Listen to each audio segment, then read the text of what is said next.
What is up? It is Saturday night. It's pretty late for Corey, by the way. He is a champ for doing this.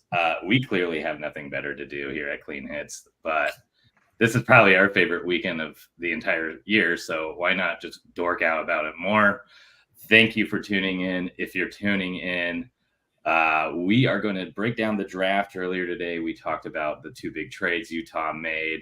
This time, we're just going to kind of focus on general reactions of the draft. We obviously will be talking about some of the Utah picks in this stream, but we will be focusing on just kind of the draft in general and just kind of the history of Bill Armstrong, the call to Bill Armstrong, and what he has done to surprise us year over year. And yesterday, Friday, was kind of no different.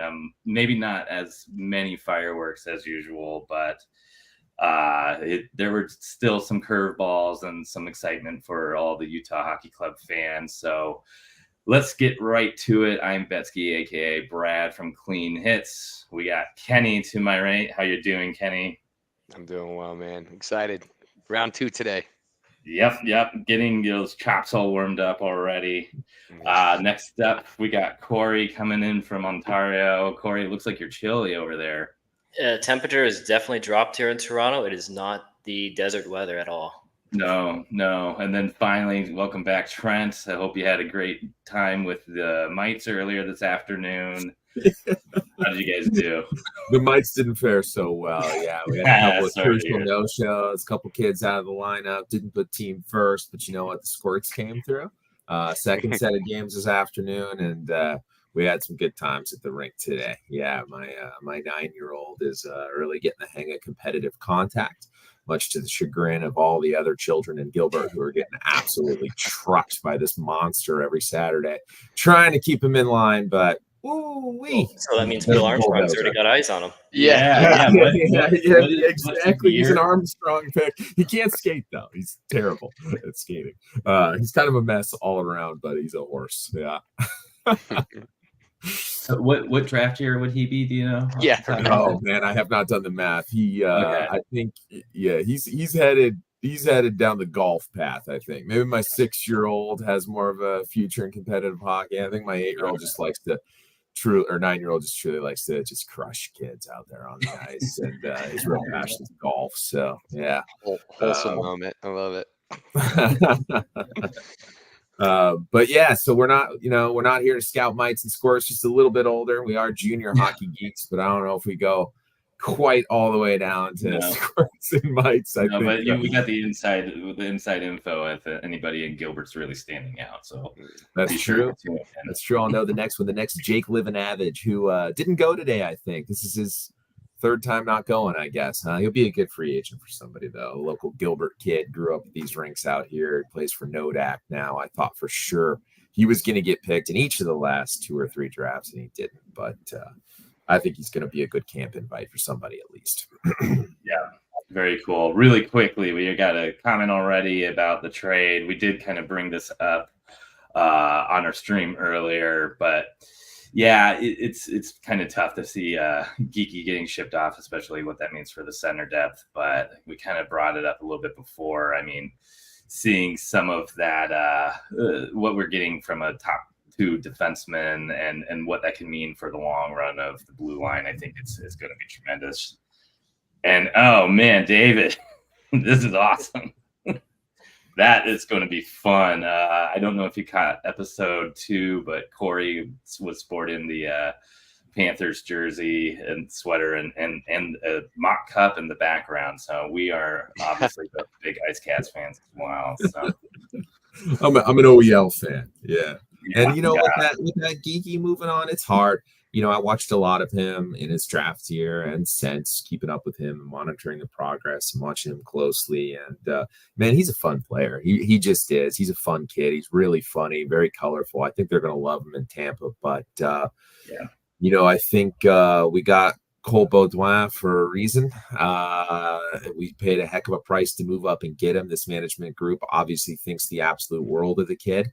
And in some ways, he's a little bit of the anti-geeky. He's Captain Serious. He's ready to roll all the time. Level 10 intensity. always, in Did you which see? maybe wasn't all the time, right? And I do wonder if there's a little bit of that in this of going all business at the draft, right? A little bit of flavor of BA in these picks here. Yeah, absolutely. And we'll get on to Cole and kind of what that trade up was kind of signaling in a little bit. But let's start with the top 10 here. So obviously Celebrini goes first, no surprise here. And really Levchinov going second isn't too much of a surprise. I think there was a feeling that maybe they would go Demidov, but that didn't happen. Kind of chalky up for the first two picks. And then drumroll, please. Seneca goes third. And I mean, I think he was more surprised than we were. There was enough chatter in the Clean Hits Discord. There was some bits of information kind of floating around that maybe people were higher on him than kind of the consensus ranking. And then, boom, Anaheim takes a right wing, third overall. This is a team that has some good winger depth, but this may be signaling that they're kind of going on a different direction with the type of players that they're bringing in. So, thoughts on Seneca? I think the sources are saying that he's still in the sphere in disbelief right now. He hasn't been able to move. So that reaction was incredible. I mean, I'm no lip reader by trade, but man, that was so funny to see him just like interact with his dad. He's standing up like, did this just happen? And I thought Buccigross said it best. He's like, we're hockey players. Just read his lips. We could see what he's saying. But it was pretty cool. That was really neat to see that. So I was shocked by it. But Sarah Valley had dropped a hint that it could happen. And say what you will about the guy, but he's usually spot on with that information. So. Yeah, and you know who else is usually spot on is Vegas, the odds makers, who definitely had that one wrong. We had Zeev Buium soaring up the charts, looking like a huge favorite for number 3. I wonder how much of that was just Canadians there in Vegas at the draft, listening to Jeff Merrick say that he heard it was going to be Buium at 3, and they just put all their loonies and toonies down on that to happen, and all of a sudden everyone thinks it's going to be Buium, who it wasn't. It was Seneca. And I think that big F-bomb he dropped there to his dad, a lot of those reactions, right? The highlights, the players were out on the sphere, their selection, being on the stage, all this, they're projecting it to the outside.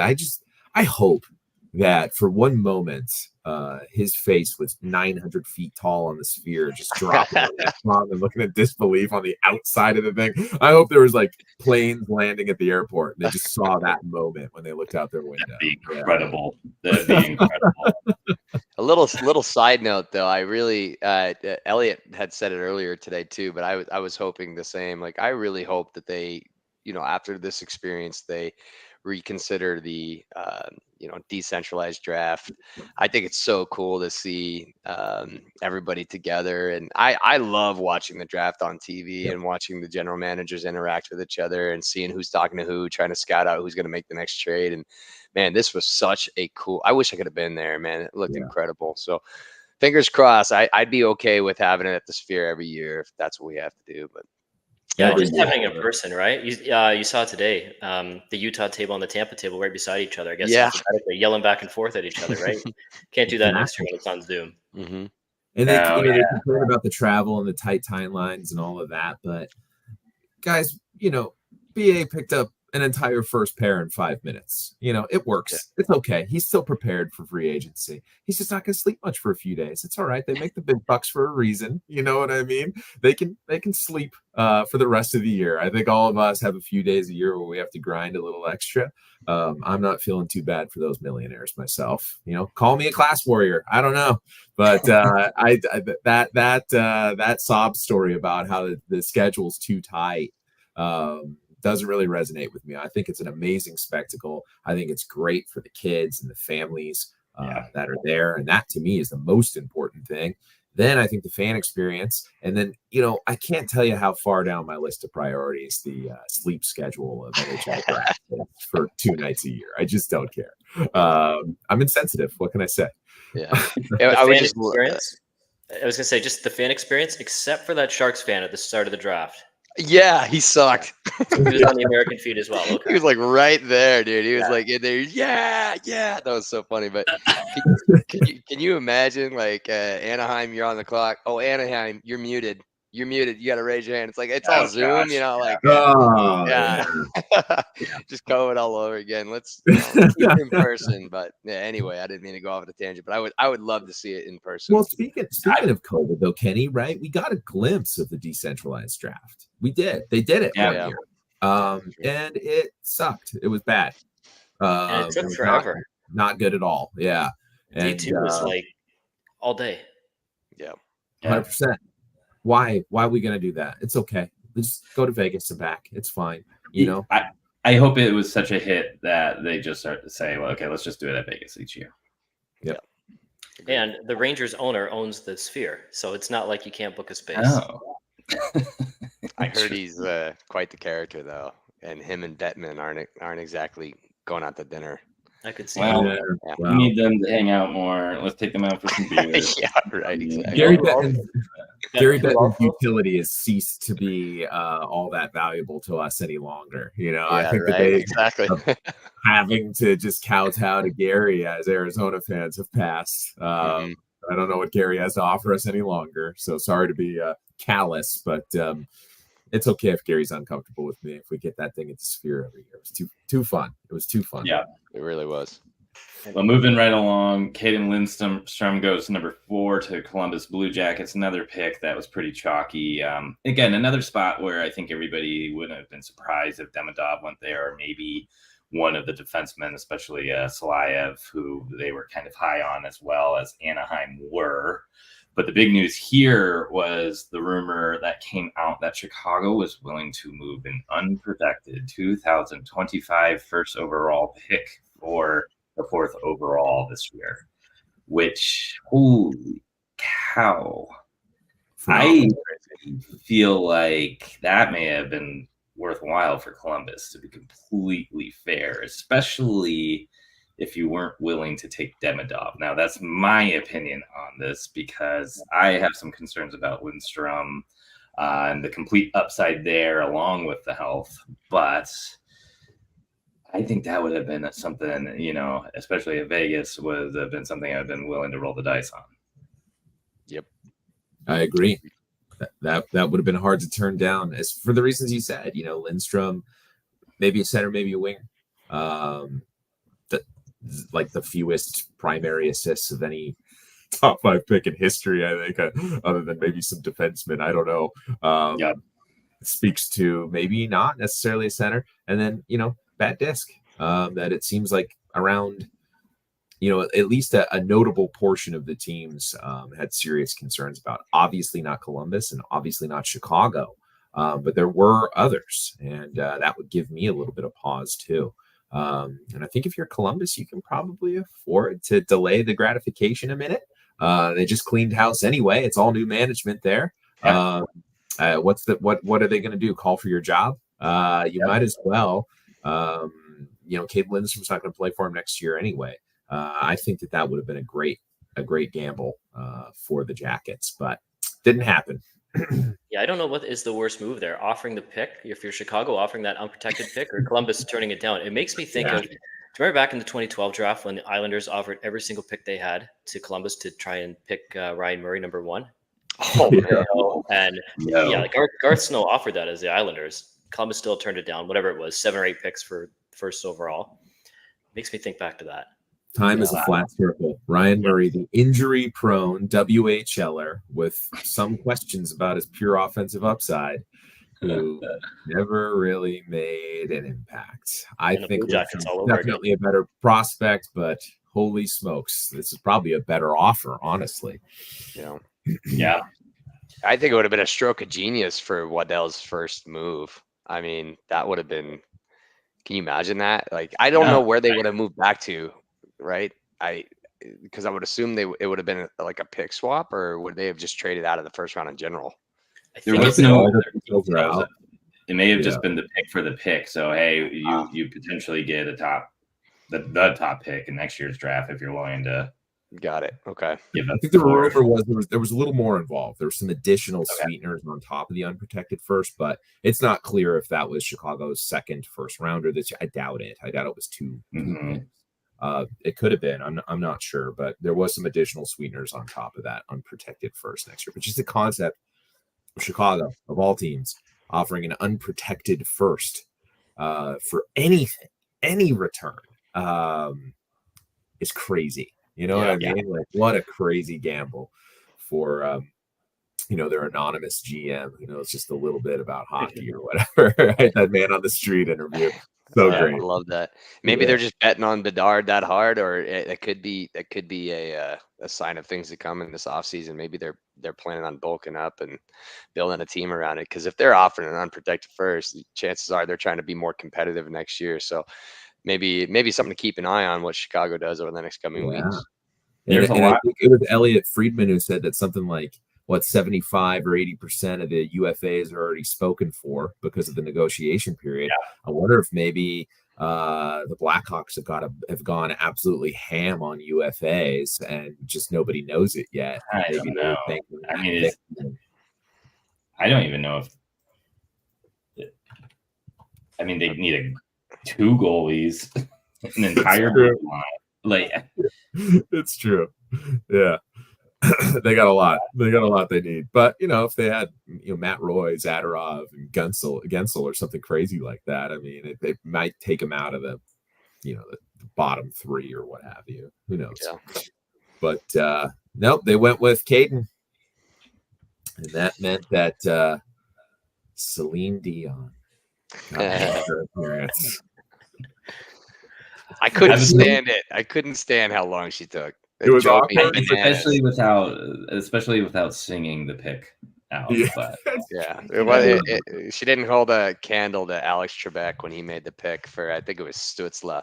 But she just kind of drew it out so long. I'm like, dude, I gotta go to work in like 20 minutes. Let's go. I'm trying to get to pick 6 real quick. Just come on. But but we won't have that. Buffer in the Flyers, right? I think the one person that was most painful for on all of planet Earth, Celine Dion, coming out and making the pick and doing it so calmly and dragging it out and just really showing what an absolute pro she is and what a natural she is on stage as an entertainer is Carey Price. That poor son of a gun was probably just weeping into his cowboy hat somewhere in Western Canada after he butchered it so horribly last year for the Rhinebacker pick. The most awkward thing to happen. And then they're like, this time we're going to bring in a pro. Carey, you stay home. We've got Celine Dion here. Poor guy. Well, speaking of time as a flat circle, so instead of taking the high-skilled winger from Russia last season in Mishkov, Montreal got their second shot at it and did take Demidov this year. So that is looking like a nasty, nasty forward group. And that is definitely a team on the rise. Their blue line looks pretty great as well. I mean, Montembeau is really kind of starting to show up as a goaltender who looks like a decent enough starter. This is a team that in a couple of years here, I think is going to be really kind of heading straight to the top of the East. I think they still are not a playoff team yet. I still think they've got obviously lots of things to work through, and Demidov won't even be on the team for another year or more. But this is going to be a team to watch out for. I'm pretty excited to see what they can do. They definitely need to retool a lot on that bottom 9, in my opinion. But this is going to be an exciting team. And imagine if Montreal gets the cut before any of the other big Canadian teams. I'm not going to put it out there, but I just did. Well, they're the last I guess the easiest thing. They almost did before. Yeah. The easiest thing to retool is the bottom 6, right? The defensive core is looking good. If you're sold on Hudson and if you're sold on Rhinebacker, and I know that Canadian fans are, I'm not sure I am. We'll have to find out. Goaltending, I think it's a little underrated there. That Jacob Fowler looks like a gem. He's a really good goaltending prospect so far as I can tell, at least in terms of putting up fantastic numbers and playing big in big moments.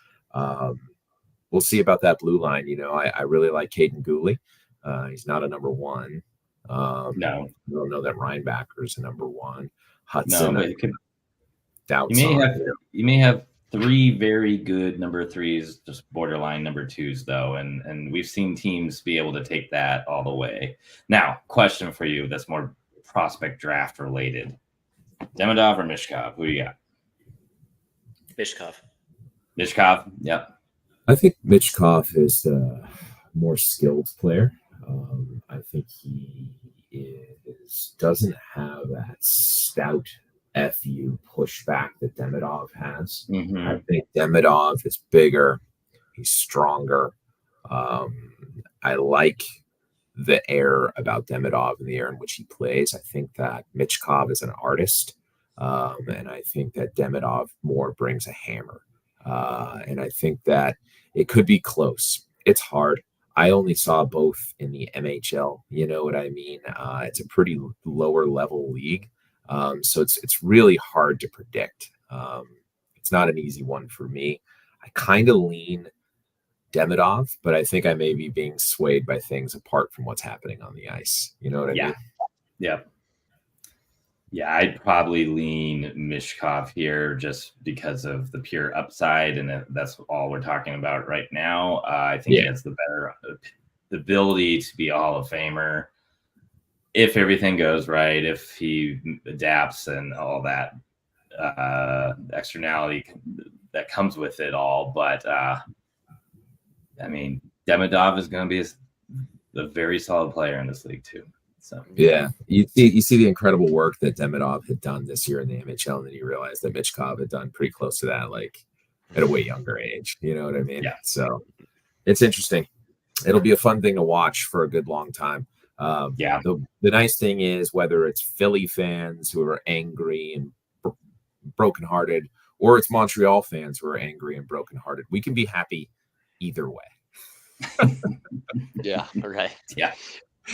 I will say it'll probably be pretty fun to watch both those teams grow, just due to the fact that they're getting such young, dynamic Russian talents, right? And I to the Canadians, I mean, you mentioned Trent. And it just made me think, like, Lane Hudson's kind of an undersized guy. So I was like, you know what? And I know there was rumors about Demidov being small, and they kind of squashed that at the combine, or at that tournament in Florida. But the Milstein camp, yeah. That's right. That's right. But I mean, the only thing that I would say that would, I guess, push back on your point, Brad, earlier is like overall, they're kind of an undersized team. So I know that, talent can, you bet on talent any day of the week. And it's probably it probably sounds silly because we're just drafting these trees every chance we get. But so I'm not trying to sound like this tall guy bias here. But it'd be interesting to see how he turns out. But if you had to choose between Michkov and Demidov, I agree. I'd go Michkov, but man, the highlights I saw of Demidov are unreal. This guy is a magician with the puck, and so it'll be exciting to watch him. Give me a reason to tune in some Montreal games. So with their young core of Caulfield and Suzuki and all that, just adding Demidov to it, it'll be cool. I'd like to see it. Stanley Cup Finals in 2031 will be the David versus Goliath one, right? When it's Utah versus Montreal. Oh man, there you go. Just chucking kids into the stands. It would be like Trent's son, That's just out right. there just bullying people. That's right. That's it.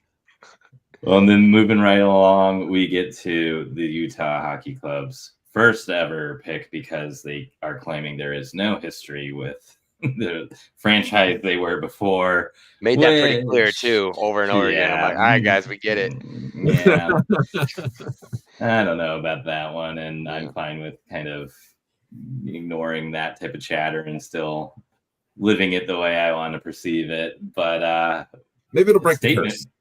Statement, yeah, maybe that is just to get rid of the curse. But statement pick here, I feel. I didn't know how I would feel about drafting TJ Ginla at 6, as the rumors were kind of building around. There was a rumor that if he was there at 6, they would not pass on him. I was kind of thinking that may have been a little bit of smoke to see if Calgary would bite for a trade up. Then they actually did it, and it felt kind of right. I don't know. I felt very content here, even though I was really hoping we were going to get William there, or a different defenseman, maybe like Dickinson, or even Perek or Solayev. I think I was more prepared for those, but felt just as confident with grabbing Iginla there. And I was kind of talking about it after the dust kind of settled. It felt a little bit like when the Tkachuk brothers got drafted oh, duh, of course that would have been the right pick there, or even maybe earlier. Like, both fell a little bit in their class years.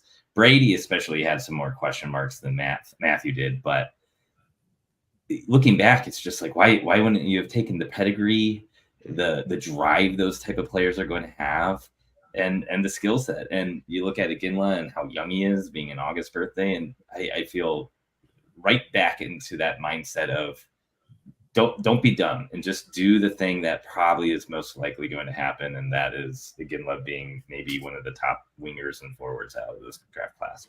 So I'm stoked. I think this is obviously captain material written all over it.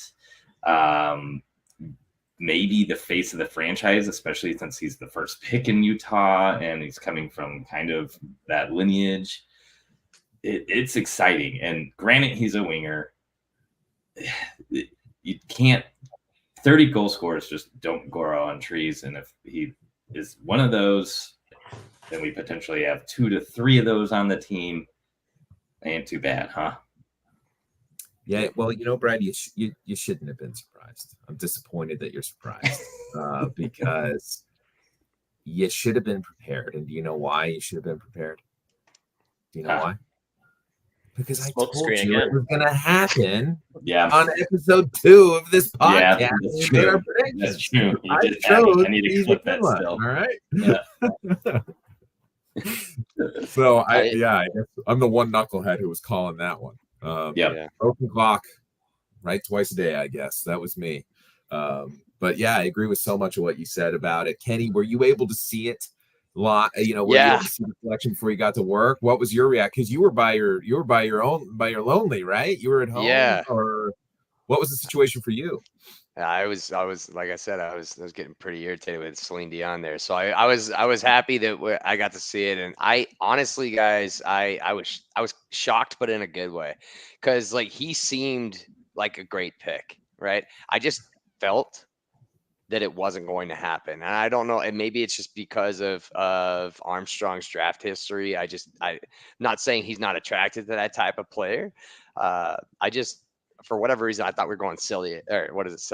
Solayev. I was just like, oh, there's a BA pick right there, But I was actually, once the shock wore off, I'm like, yes, this is awesome. Like, you see the kid, and then you hear him talk. You're like, I just want to be friends with this guy. Like, this guy, he looks just like his dad. He has the mannerisms, very calm. To your point with the pedigree, and you kind of solidified this thought in my head. You think about the Tkachuk brothers. Like, don't overthink this. They are from a hockey family. They're, that's all they do is obsess about hockey. And we have an example in our own backyard. Look at Josh Doan. He wasn't on anybody's radar in his first. Why, he might have been on a radar, but in his first draft eligible year, nobody would have thought that he'd be a high second rounder. And then once the Coyotes made that pick, they're like, oh, that's just a nepotism play. Well, now look at him, man. He blew up at the end of the year, and you could just see he's a dog, right? And so I'm not necessarily drawing a comparison between Josh Stone and TJ Ginla, but at the same time, I am. You could tell that hockey is their life. That's what they grew up with, and what I like about TJ Ginla is that we've got like a sniper in Gunther who will, sit up in the corners and snipe from anywhere he can. And TJ Ginla is just going to bowl over everybody and just get into the dirty areas and just, score a goal with his face, Connor Garland-esque, right? And so, once that shock wore off, I was like, man, this feels right. It felt like a good pick. And so I'm pumped about it. Yeah, and we talked earlier in the episode, right, that there's been no dinner between Gary Bettman and James Dolan, but there also wasn't a dinner date between Bill Armstrong and TJ Ginla. So in a way, smoke screened again. Yeah. Yeah, Yeah. to a certain extent. Yeah, and Bill was talking about building his defense, big, aggressive defenders, building through the draft, et cetera, et cetera. And there was some truth there, right? Because he's picked Simashev and Lamura. And what we didn't know was he had these blockbusters in store for trades today, where they were both these couple of 6'3" defensemen, pretty young, not built through the draft, but built with extraneous extra ancillary draft picks that he picked up for cap dumps and stuff like that. So he puts a little kernel of truth in every little smoke screen there. So it's kind of funny that he got us again, right? And I think a lot of people saw that there was only one defenseman off the board when we got to pick 6, and it's like, oh my goodness, Utah is going to be able to pick whoever their top defenseman is left. I know. They're going to have the pick of the litter, and Lev Shunov was the favorite top defenseman, but I read the Scott Wheeler article where he pulled a bunch of anonymous scouts, and Bob McKenzie released that Old Testament length prior to his list. Stole Corey's line there, with all the different voting formulas and everything, and it was clear that there were a decent number of teams that didn't have Lev Shunov as their top D in the draft. Period. And it's possible that Utah didn't. So it's possible that they picked Tij Ginla over certainly their second-ranked D in the draft, but possibly their first D in the draft. And that's how strongly they felt about this pick. And that, in and of itself, is extremely convicting to me, right? I think a lot of people online are saying BPA, always. It's smart. Use your head.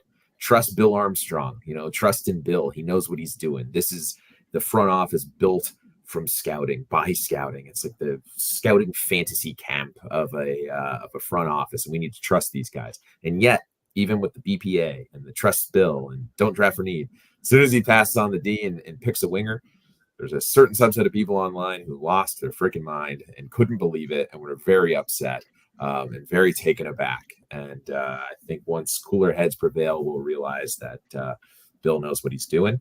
And I was pumped for the pick as soon as it got made. I just screamed Tej. I love it. I love it for the reasons Kenny said. I think that if you watch the broadcast and if you read little snippets online or what you see from kind of surface level analysis of the player in the pick, you're going to read a lot about the goals, right? He has a ton of goals. He played, if you add up his regular season, his playoffs, and his international tournaments, the U18s, you end up with 82 games played this year. Nice, easy number for everyone to remember. It's 62 goals. Jeez. 62 goals in 82 games. And this is in the WHL, toughest league to score in the CHL, in the playoffs in the WHL, which he was phenomenal in, and for Team Canada in that crazy comeback at the U18s to win it. So these are not easy to come by goals, and boy, did he score buckets of them. But it's not just that he scored them, it's how he scores them, right? He's not a power forward. He's not going to beat the wheels off of somebody. He's not throwing huge hits. He's not mixed up in every scrum. But what he is a guy who hounds pucks like crazy, strips them, takes them back for rushes against. He's willing to go to the net with a guy draped all over his back. He rolls off a contact. He's phenomenal on the boards and one-on-one battles. He's not the biggest kid. He's a really strong kid. He wins his board battles, and he takes that route from the corner or the boards right to the slot, right up the gut, all the time. And he scores great goals in tight so often. And to me, that speaks to, and the reason why I had Tej higher on my list than Beckett Seneca, who I like a lot, and we were really rumored to be into. These are kind of these wingers, right? And I had Tej quite a bit higher than Seneca on my final list. And the reason I did was translatability, right? Seneca scores amazing goals, like phenomenal. And he's a really great playmaker. There's a lot to like about Seneca. I had him very high. But to me, the key difference there is pro style. Seneca goes straight up on you. He wants to dangle you one-on-one. It's all dangles. It's all pure skill. It's tunnel vision. It's straight at the defender, right? it's not all that translatable. The way that Tej scores is pro style goals. So not only in my mind is he scoring an unbelievable goal volume, but to me, the number of those that look like NHL goals, that look like pro style goals, the way that he's, rolling off a contact and getting to the slot and bringing it to the high danger areas and protecting the puck, all that grimy, greasy way he's getting these goals, to me, is very pro style, very translatable, and why I feel so confident that this is a player here. You add in everything that's so spoken about ad nauseum about the family and the lineage and everything like that, but you add it with just that approach that he has on the ice, and I see a very sure thing and a super high floor on this player with a phenomenal ceiling attached, which is how you end up a 6th overall draft pick. You know what I mean? So I was pumped when I saw it. He's someone I was hoping for. I really wanted a defenseman for all the reasons everybody else did. But when I woke up this morning, all of that concern was gone. Anyway, and now I no longer care that they didn't pick a defenseman at the top of the draft, and I get to be just 100% happy with Tej. Yeah, and what I add there is, not only trust Bill Armstrong, but trust Jerome McGinley. Like, there's no way he's going to allow his kid to put in. I mean, we can speculate here when we're shipping one prospect out the door today for, potential concerns around effort and consistency and those type of things. And then you listen to TJ Ginla speak about what his father really pressed him on and what, growing up with that as your father. And it was effort, right? That was everything. Beyond the talent, it was the effort. So we're bringing in a piece like that, going back to what Kenny said too with the lineages, a bit of a throwback to the Don Maloney era, bringing in Henrik Samuelsson and Max Domi and who else? Don't forget the Stahl brother. What was his name? Jared Stahl. That's right. Jared Stahl. Yeah. And then the other piece here too is, Iginla, Shane Doan played in Kamloops together, lifelong best friends since that point. Now the two sons get to play together in Utah. And I mean, as much as we're making that, a severed relationship between Arizona and Utah, Josh Doan and TJ Ginla are going to be potentially line mates together in Utah in the next decade. It's heartwarming. That's the Kamloops connection. Doesn't have to be the Phoenix connection anymore, right? And speaking of the Kamloops program, I know, Corey, this is something that you've referenced a couple of times on this podcast, is the strength of the program that a player plays at, and the development history and precedent, and the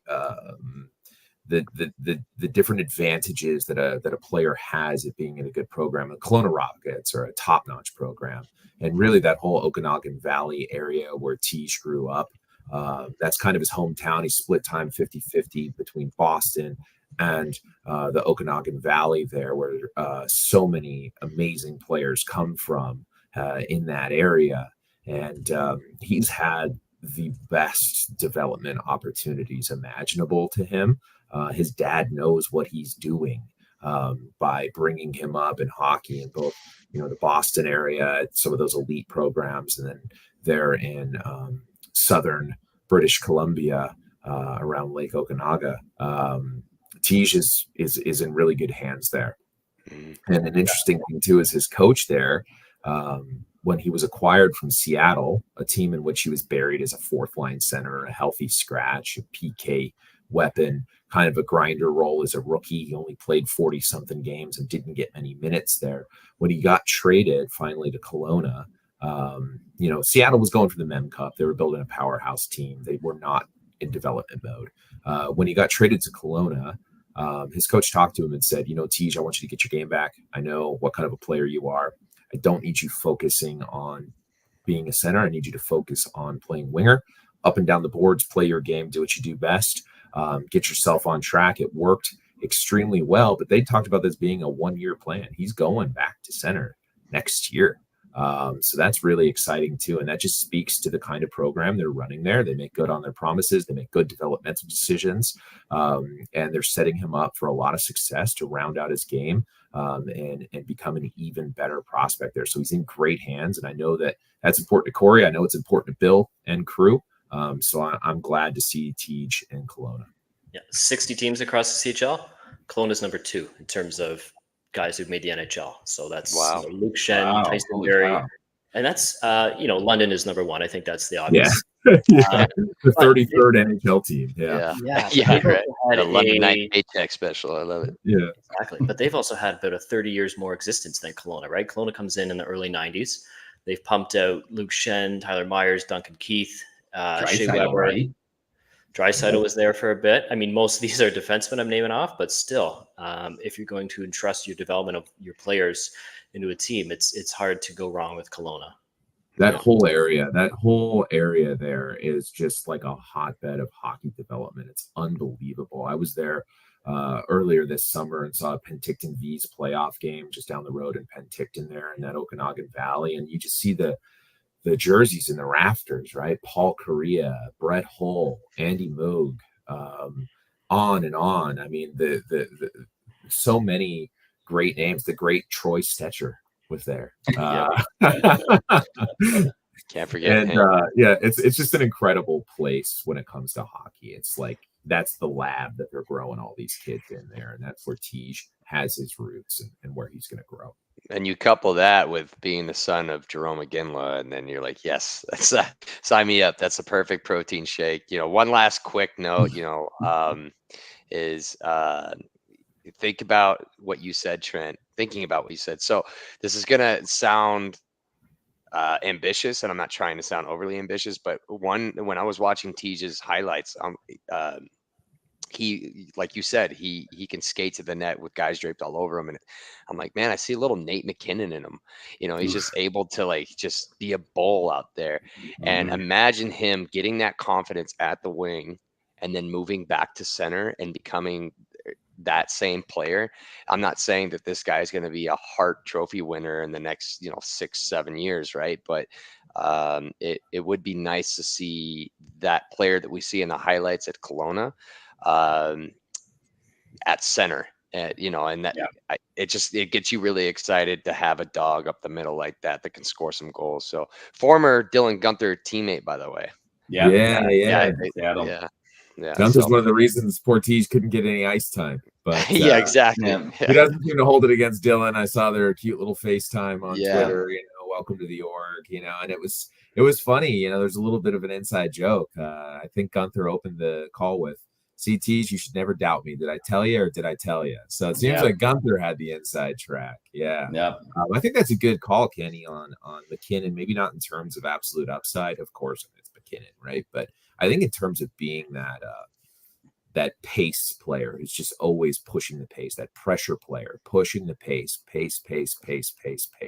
And I think Tej has that go, straight line pressure element to his game that you can really see in the playoffs for Kelowna. He's shown very brightly on that team. He was overshadowed a little bit by some of the younger stars in future drafts at the U18s.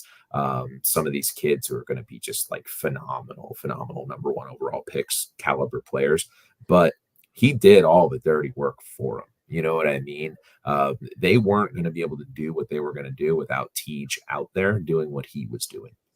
Right. And I think that's really maybe a window into the future somewhat, as he's surrounded by a lot of top talent in Utah of what Tej can do as the straw that stirs the drink.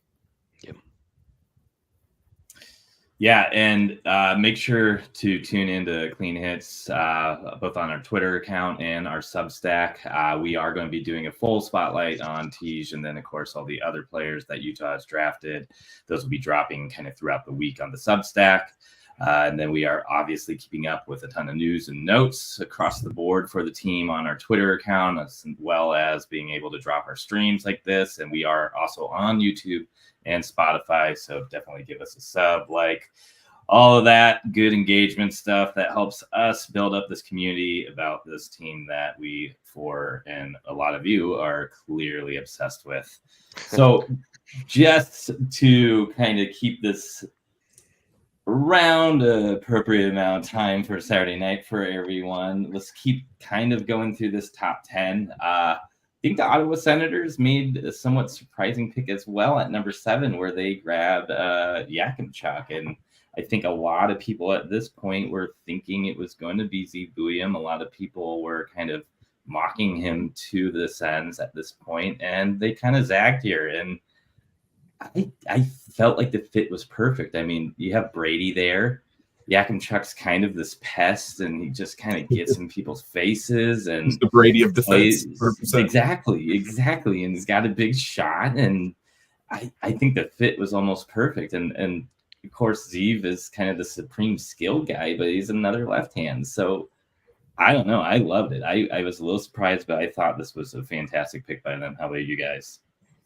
It's like if the Kachucks had like a branch of the family tree way up in Fort McMurray, Alberta, up in the Arctic Circle, where Yakimchuk is from, he'd turn out just like him. Yeah, so he's not a mass hole like the Kachucks. He's just like a Kachuk from an igloo. You know what I mean? That's it. Yeah. Yeah, I watched him skate. He definitely has an interesting skill set. I too thought they were going to go William here. But I mean, we all heard that after the first like 3 picks, maybe even 2 picks, it was kind of a crapshoot, and it proved to be true. I liked all the defensemen in that range. We were talking about it in our Discord for a couple weeks prior. My opinion changed weekly. I'm like, oh yeah, I'm Berkeley Catton guy, or like, and then I started getting into the defense and finally settled on Bouillon. But Yakimchuk is an insane player. I mean, like, his point totals were ridiculous. He was a 30 goal scorer as a defenseman, right, for Calgary. First time in 20 years, a 20 goal or 30 goal scorer on defense as a draft eligible. Yeah. Yeah, that's crazy. It's like Mike Green days back, the Washington Capitals, like 30 goal scoring defense. So, I mean, with that much upside, I don't think it was an off the board pick. Maybe a surprise to some, but I think Ottawa is another one of those teams that's really going to be really exciting to watch. And now that they got their goaltending situation figured out, it could be as early as next year. Yeah, these players though with the skating issues, right? That's always the tricky thing. Like even the bigger they are, it seems to really exacerbate the issue. Connor Geeky, same thing, right? Some issues with the skating. Same here with Yakimchuk. And I mean, in my mind, there was the group of 6 defensemen at the top of this draft. In my mind, he was number 6. And then as soon as he was off the board, I think it was one more pick. I think it was Berkeley Catton next. And then we saw the run on D. Those remaining 4 all went. Yeah. What's interesting is the order, though, right? I think we were overthinking it a little bit. When it actually played out, it made so much sense. The first 3 that went were the right shot D. And the first right shot Ds that went were the big ones. So isn't that just so NHL, right? We were like, oh, it could be Zeev William, it could be Zane Parekh, it could be Sam Dickinson. Nope. It went first the right Ds, then the left Ds. And it went the big guys first, right? Levshunov and Yakimchuk are big. Parekh is small. He was the 3rd of the right D. Then it's time for the left D to go. Who goes first? Salayev, the biggest one. Yeah. Next, Dickinson. And who goes 3rd? William, the small one. So it really went by numbers, right? I think when you look at it that way, it's like, oh, okay, this is more simple than I thought.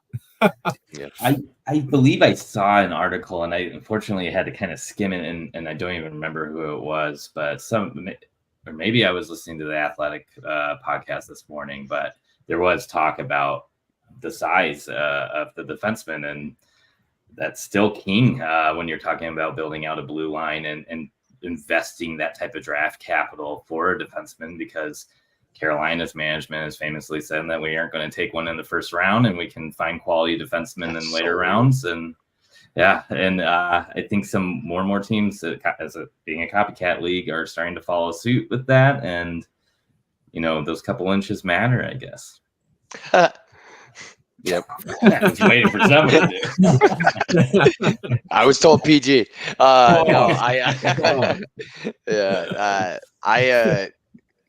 no, I forgot where I was going with that. But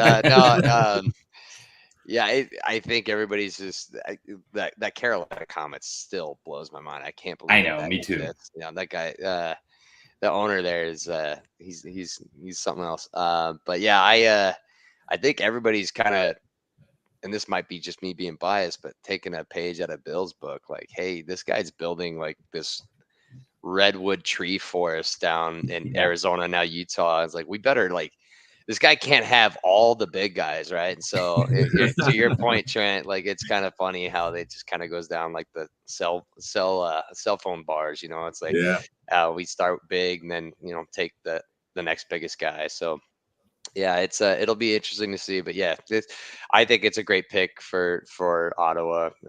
They have a really exciting young core, and it'll be interesting to see where they go from here. Yeah, and even actually one last thing, even with his age being a little bit on the older side, this may be able to get him to Ottawa quicker and kind of help bridge the prospect pools that they already have, and they've been shedding picks lately too. So this is kind of a nice way to kind of revamp what's going on with their blue line. But after Ottawa, nearly a whole year older than Tish. He's like 11 months older than Tish. Oh, really? As a result, yeah, he's eligible for the AHL a full season earlier because he's completed 3 full seasons in the WHL. So he only after next season he can jump straight to Binghamton. They're still playing in Binghamton, right? Corey? That's right. Yeah, Binghamton. No, that's wrong. Sorry, it's Belleville. Binghamton. Belleville now. That's right. Yeah. Binghamton is the Devils, I believe. Yeah, it used to be They used to be in Binghamton. These teams move around so much, right? It's wild to me. It's really wild to be Utah. how much they're there. RIP Tucson. Yeah, Tucson. for sure. Yeah. The Roadrunners are running out of state for the 4th time. Yeah. Don't come back. They always do. Yeah. Meep. Next up are Seattle Kraken, who I think also really surprised everyone with Berkeley Catton here. That would shock me. Yeah, smaller, slight framed winger, center technically. Don't know what that will look like once he does get to the NHL, though, just due to size. Obviously, the skill's off the charts here, though. Maybe this is a don't galaxy brain it type of situation. I mean, Keller was kind of in that spot back in 2016 when a lot of people were shocked that Chaika took him at 7th overall, and a lot of people had him kind of closer to the back end of the top 10, top 12. So maybe this is them repeating that, but then at the same time, their past couple drafts have been center.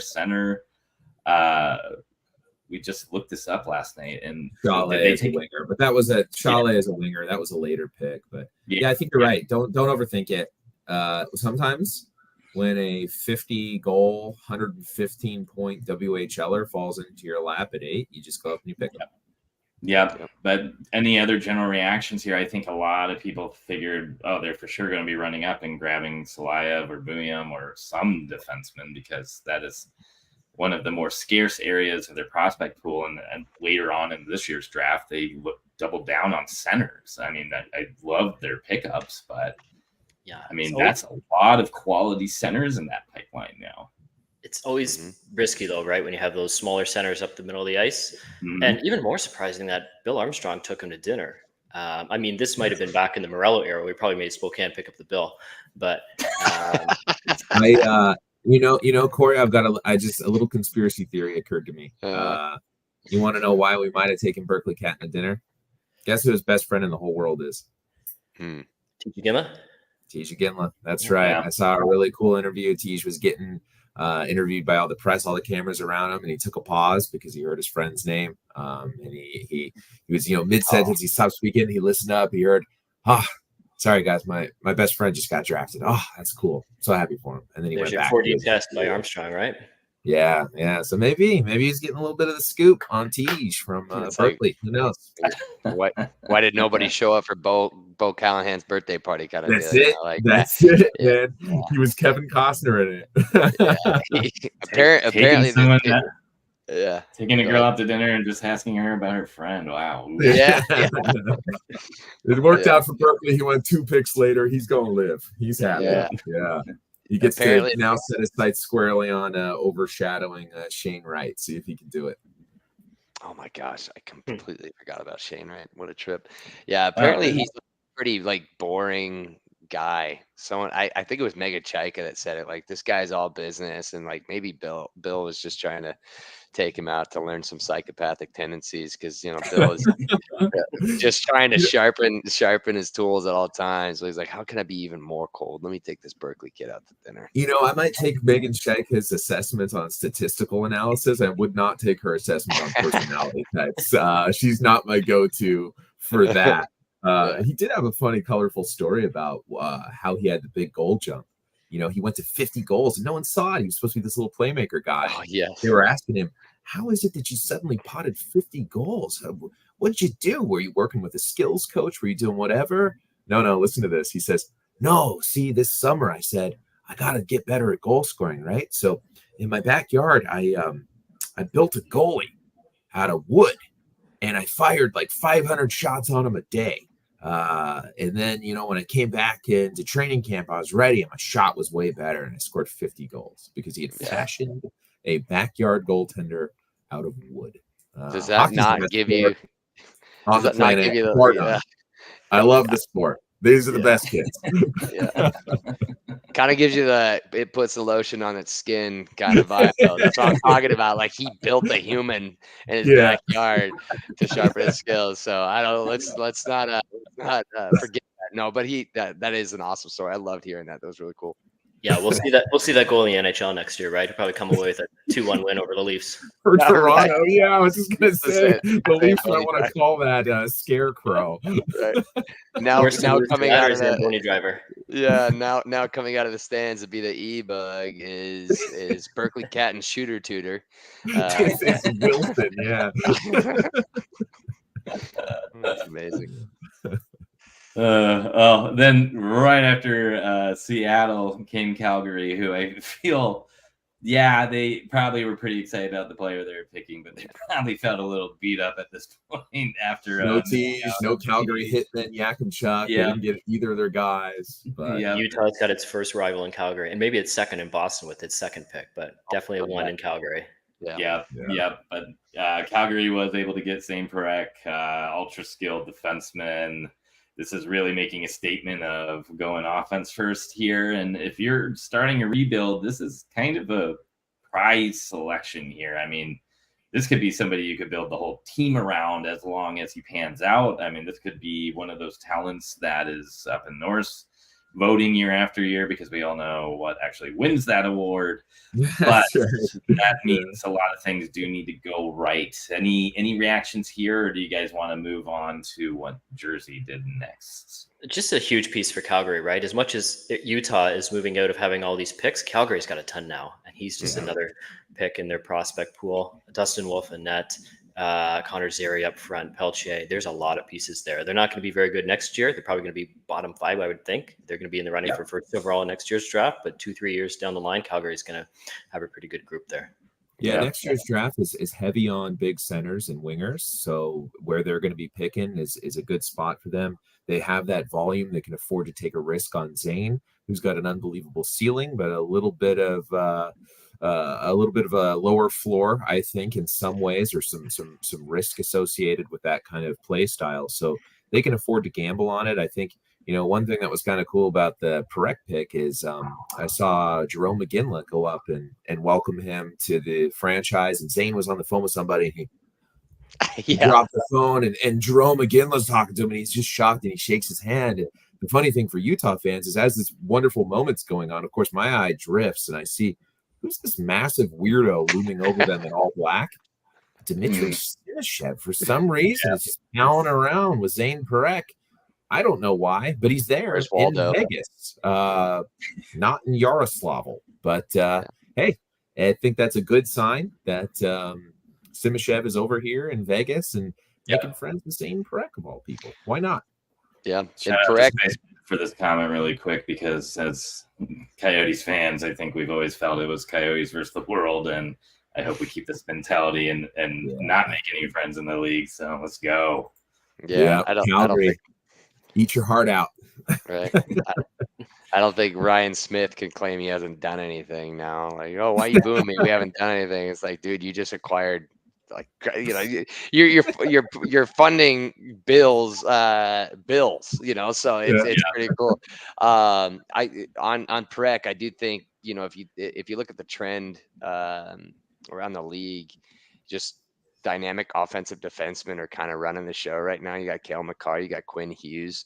I don't remember I guess Mark Giordano, but I don't remember the last exciting piece that Calgary's had on their back end, like really like a game breaking talent. So I think it's a smart pick on their end. It'll put butts in seats. And if he does turn out like Trent said, he's got an extremely high ceiling. So they got themselves a good one. I don't think they're hurting too bad that they didn't get Tej. But it will be nice to see Tej just bully him, the Prek on a one-on-one and fill Calgary's net. So hope that's the case. But good pick. Preck's eyes light up. Yeah. Preck's a fun kid. He's really, really easy to root for. I watched so many Saginaw games this year, and he's an absolute star. I watched a couple dozen regular season games, all his playoff games, his Mem Cup games. He's a really easy kid to root for. Saginaw had this amazing, like, behind the scenes Road to the Memorial Cup HBO 24/7 style docu-series for that team. And Zane's such a likable kid. So I'm really happy he got to go in the top 10. He gets to go to a big Canadian market, be a star. He's going to look awesome in those bright red and orange Flames jerseys. He's going to look cool. Now that I'm a Utah fan, I'm going to never say anything like that again. But this is it. First and last time I'm going to be complimentary of the Flames and their look. Yep. And CHL Defenseman of the Year, right? And that's the trophy. You look at some of the past winners. Who's got it recently? Ty Smith, Nick Hague. Keith Yandel, Tony D'Angelo. If you want to talk another former Coyote. Dougie Hamilton, Ryan Ellis. So certainly the pedigree is there. Yeah. And it does look like we have a regular Sherlock Holmes helping figure out why Simishev and Prek may have been chatting it up. So looks like they were both at the Gold Star camp in Miami. Thanks, Florence. Yeah. All right, it's so cool that he was there. That's really cool to just see Simishev chilling. He's like, "Hey, I want to go to Sphere." It's like, you can go to Sphere. Awesome. No, and I think that helps just kind of start integrating him into getting him excited to want to come over and hopefully bring his big old pal Boot with him. All right, let's get through two more picks. We will kind of wrap it up at pick 12 here, but coming out later this week, we will be really breaking down all of Utah's picks specifically. So again, this is more of a general draft conversation, and then later we'll go a little more in depth on kind of what to expect and what we're excited about by all the other kids that Utah selected. So 11, Sam Dickinson. San Jose trades up and gets probably one of all of our favorite defensemen here, and probably had one of the best drafts you can possibly imagine out of any of the teams this year in 2024. So getting Celebrini, Sam Dickinson here, that is a very nice way to kickstart that rebuild, or really actually kind of put it into hyperspeed rather. It kind of felt a little reminiscent of Chicago when they started tearing everything down, but they were selecting it kind of at the beginning of their rebuild in 2022, and the quality of players just kind of weren't the same that they were able to grab there. And here we go. You got maybe your top defenseman and your top center in one draft. So shocking that he fell that far, right? And then the thing with Dickinson, right, is London a positive or a negative for him, right? Like, is he going to, the team is always so dominant. So coming next year, is he like, what's the competition level for him, right? He's kind of already got to be as good as he can be. So that's really the challenge there. As much as London is a factory and he's going to play with good players, he's going to have a great coach, the team's going to be competitive. I don't know what's left for him to, like, what's the next step for this player? Okay. Yeah. U20. Yeah. WJC star. Yeah. It's kind of business. Yeah, and it's kind of curious that San Jose made this draft pick trade, like it was like a week prior to the draft, right? It was a pick swap in the first round, and you don't typically, and that happened twice this year. I think Chicago and New York Islanders did, and then so my initial thought is they were eyeballing Cole Eiserman here. But I'm wondering if they predicted that Sam Dickinson would be there. I mean, shoot, they had their chance at Zeke Williams too, but I'm wondering if maybe they were pleasantly surprised that two of their top defensemen were ripe for the picking, and Sam Dickinson looks like a can't miss prospect. Totally. And every time I was trying to make my own personal list, it was insane writing out the first 12 players or almost to the first 13. I mean, it was just like, I like this guy, I like this guy, I like this guy, I like this guy. And you're cool. Yeah, totally. So, I mean, at some point here, you got to think that Greer was like, well, Buffalo keeps on talking about being ready to move that pick. Like, if I move up from here, I'm like guaranteed to get one of these guys practically. And if I stay at 14, maybe that's where I'm looking at Yzerman or someone, or Solberg or some of the other names that were rumored to go to the Sharks. But I mean, why not? So yeah, really impressive. I do realize that I skipped over New Jersey Devils. Maybe it's because I am a little bit less high on this prospect than some people, but Jersey did stick with the 10th overall pick, and the rich just keep getting richer, and they did take Anton Salayev. We have written some articles about him, but this is just a giant unicorn of a prospect. Supreme skater at 6'7". Offensive upside is a little bit where all the question marks come in, but now Luke Hughes, Simon Nemec, Anton Salayev as your top three, if it all pans out for the next decade, is pretty good. Yeah, it harkens back to their golden years a little bit.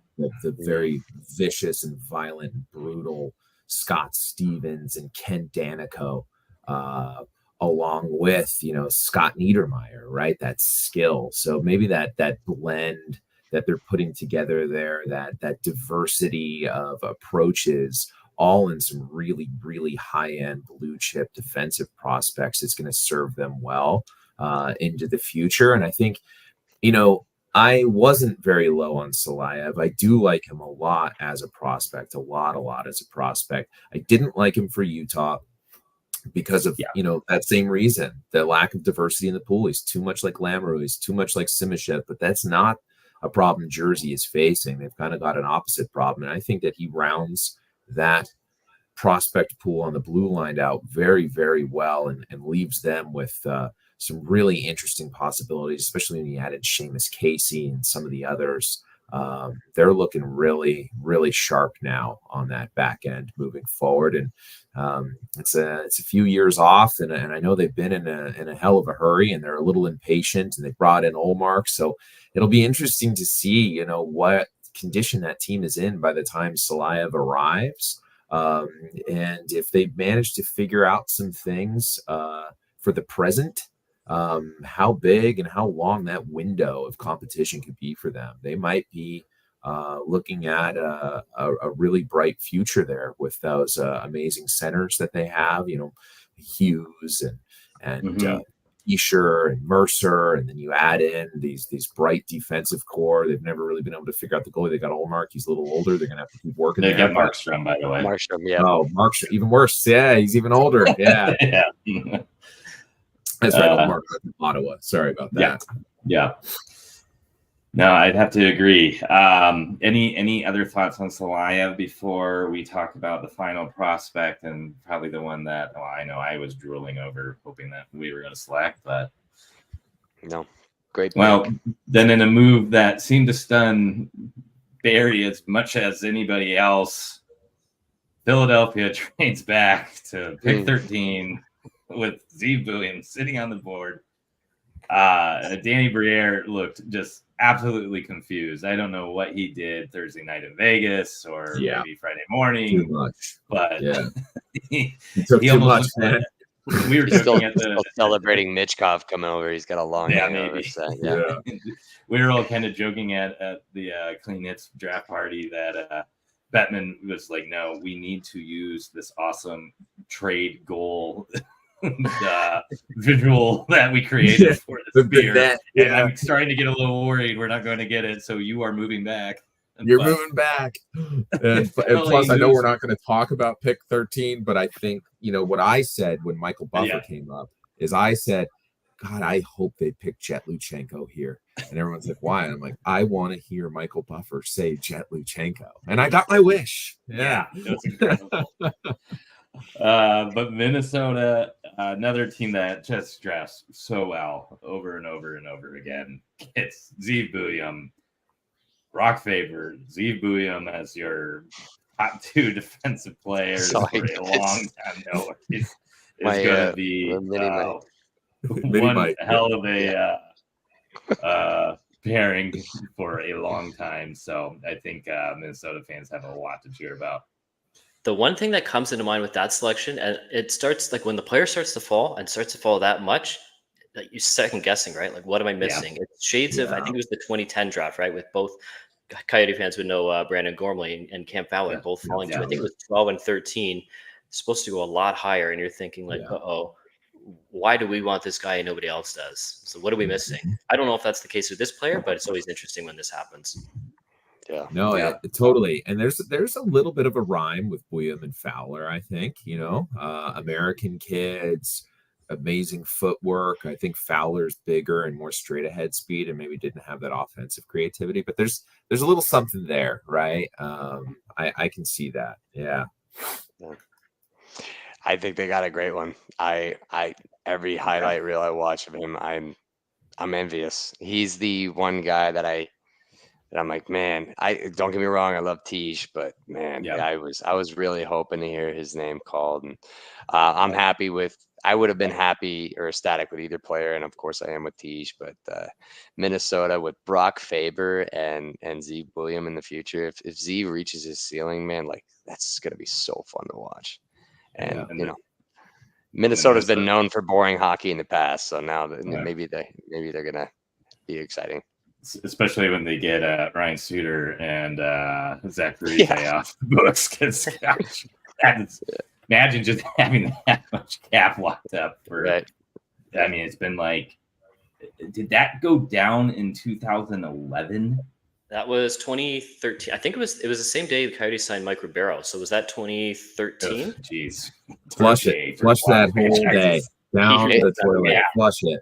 It's also the same day that LeBron took his talents to South Beach. You remember that? Wow, gosh, wow, this feels really long ago. Yeah, I believe I'm remembering that correctly. If not, then don't hold me to it. But yeah, I believe that was because I remember watching the 2 different streams. I'm like, wow.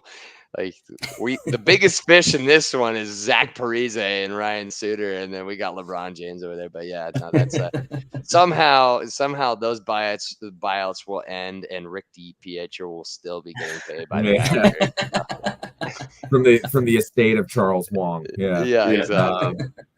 I think that with Buium going to Minnesota, I'm happy to see them get such a faller land into their lap and a kid who I have the utmost confidence is going to be a star player. I think it's great. They're going to need it because they need a mulligan on that Charlie Stramel pick. Oofta, that was rough. When did they take Stramel? Like 22nd overall or something? And he's not panning out. When did they pick him? 21st overall last year.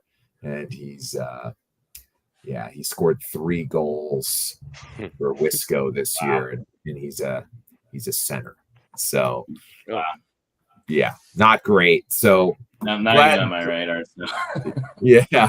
So should say they could use a little luck because that was bad fortune, and that was following up his 5-goal effort at Wisco. So he's now played 67 goals at Wisconsin, or 67 games at Wisconsin with a whopping 8 goals.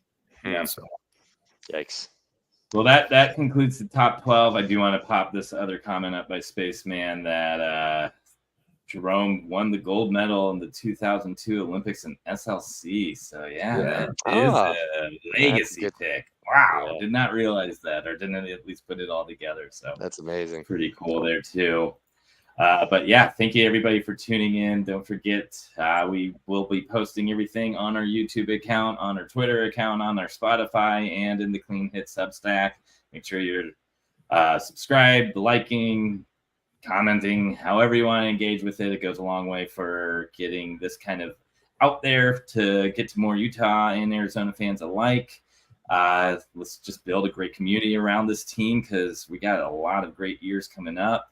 A lot of exciting things happening with this franchise, and yesterday and today are just part of it. So let's keep all the good times rolling. Otherwise, we will catch you next time. See ya. Bye, guys.